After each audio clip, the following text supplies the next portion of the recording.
A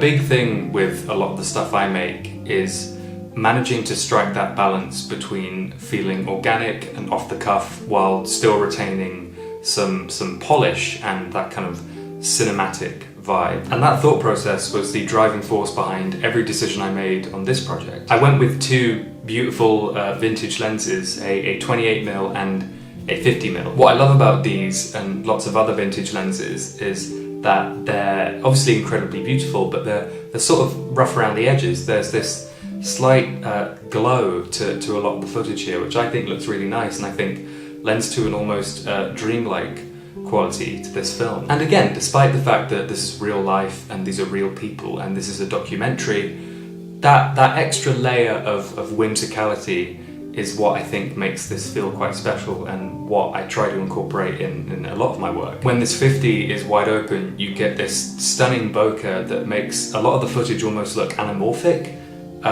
which I think is really cool, and especially because it was so sunny when we filmed, all those flares, all the sunlight shining through the trees just looked so stunning and was so elevated by this camera and this lens. And because it was just me interviewing some of my nearest and dearest, people I was incredibly familiar with, I wanted to foster an atmosphere on the day of, you know, let's go wherever we want, shoot whatever we want, you know, there's no stress, there's no artificial light, there's no locations booked, let's just see what we find. And something that really aided in that was the cage. I wanted to be able to switch from handheld to tripod with a lot of these, and that is exactly what I experienced on the day. Some of my favourite stuff we shot wasn't planned for, couldn't have been planned for, and so it was great to use a camera that, you know, in terms of its tech, is hugely powerful and the resolution and the specs, but as a user experience it's also incredibly accessible and user-friendly and adaptable. I didn't want to restrict the subjects I was interviewing. I didn't like the idea of every 15 minutes the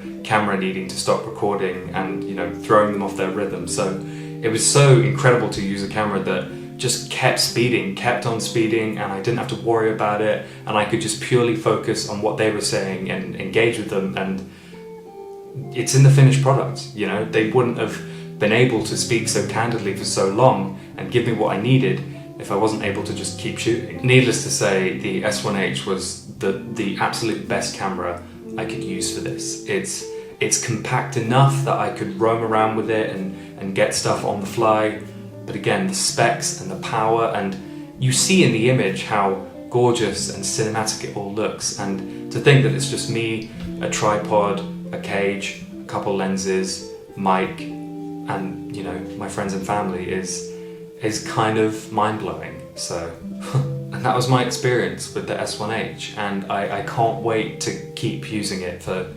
everything. Seriously.